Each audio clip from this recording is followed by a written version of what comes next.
The Indiana Pacers are so much fun to watch, man. Tyrese Halliburton, who only had 7 points in the first half, ended with 26, 10, and 13, and totally took over the game in the third quarter, and then strategically took over the game in the fourth quarter, hitting a couple of just massive three-pointers and finding open shooters, especially Buddy Hield, with about 44 seconds left to put the dagger into the Celtics last night. The video I put out yesterday was talking about how I don't think the Indiana Pacers were going to beat the Boston Celtics. In fact, I picked the Boston Celtics to win the in-season tournament, and my reasoning was, they beat them by 41 the last time they played. I understand that was the regular season, and the Pacers weren't the Pacers yet. At least they're pretty much growing into what could be a solid playoff or a threat in the play-in team right now. And that's not to say they haven't been all season. They have been. They have a huge firepower of an offense. They're still number one in the league when it comes to offense. They push the pace. Last night, especially in the second half, they were pushing the pace until about, 8 minutes left in the fourth quarter. They were running the ball up. They were getting in transition. They were allowing Tyrese Halliburton to dictate the flow of the game. And that's where the Celtics messed up last night, is allowing Tyrese Halliburton to just completely take over this game.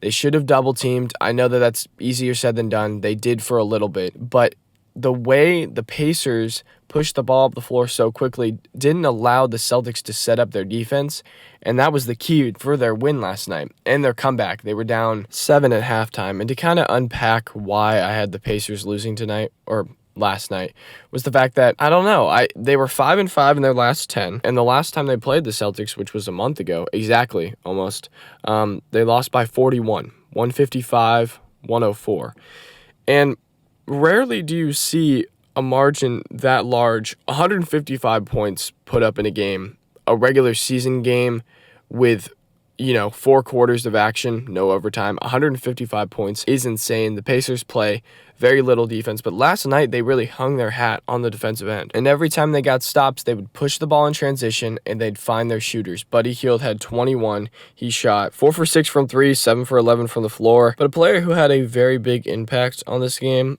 a former Celtic, was Aaron Nesmith. He had 14 points, 1 rebound, 1 assist, 1 block, 6 for 10 from the floor, 1 for 3 from 3. Those stats don't jump out at you, but he was on the floor when it mattered down the stretch, and he was doing all the dirty work. He was getting rebounds.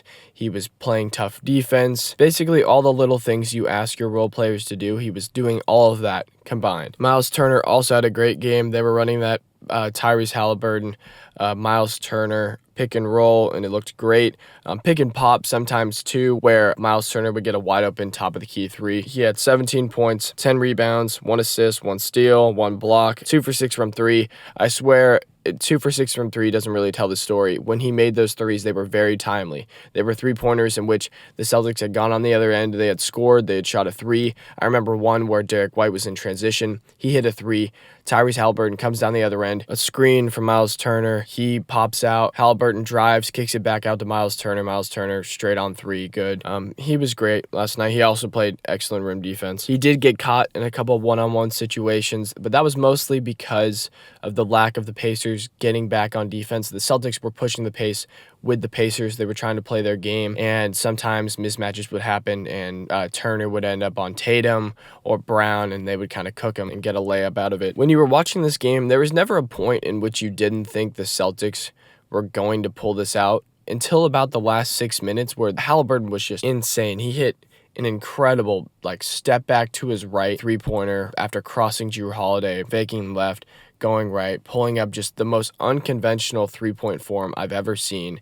Cash. And, I talked about this whenever the Pacers had gone 4-0 in their in-season tournament games. They care about this tournament a lot.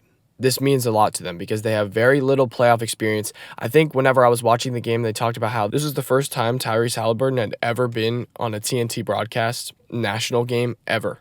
Literally ever. Anyway, I successfully predict the first 2 games entirely wrong. Thankfully, I had no money on it because the Pacers won and the Pelicans beat the Kings last night, a game that I did not get to watch, sadly. But I know Herb Jones had a big game because he put up crazy fantasy points for me last night. He had 23 points, 5 rebounds, 5 assists, 2 blocks, 8 for 13 from the floor.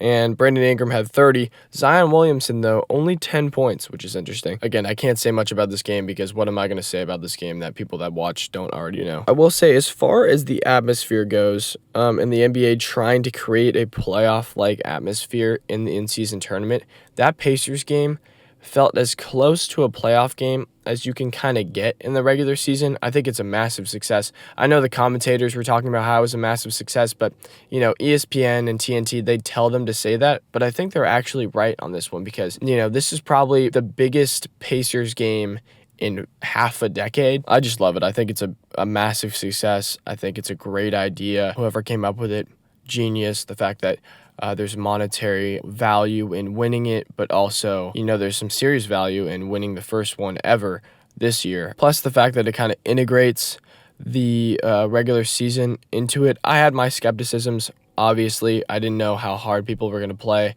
but that looked like a playoff game last night, easily. We're pretty much as close as you're going to get. I mean, Halliburton played upwards of 40 minutes last night. Bruce Brown played 35.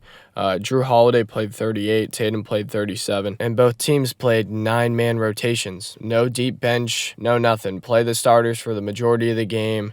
Bring in relief for a little bit. If they're playing well, keep them in. If they're not, take them out. I mean, you could argue the Pacers essentially played a 7 or 8-man rotation because Andrew Nembhard played 5 minutes. TJ McConnell played 9. So the next highest player, Mathurin played 3 times as much as TJ McConnell did. He played 27 minutes. Aaron Naismith played 30. All the starters played over 32 minutes except Obi Toppin. Anyway, this channel is kind of turning into an Indiana Pacers propaganda machine because they've looked great. I get that I said that they were going to lose, and I was wrong. I understand. I was very, very wrong.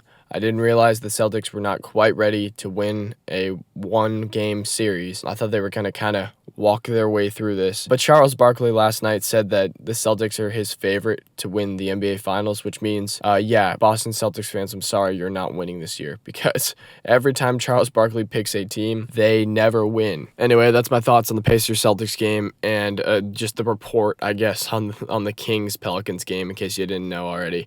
It's interesting how Zion only had 10 points, but it was crazy how Halliburton had a very efficient 26, 10, and 13, plus his first triple-double ever, and probably the most important game the Pacers have played in half a decade. So, yeah, anyway, y'all take care. Have a good one. Still got plenty of time, 7 on the timer. Halliburton trapped, off balance 3, and he puts it in, and a chance at 4.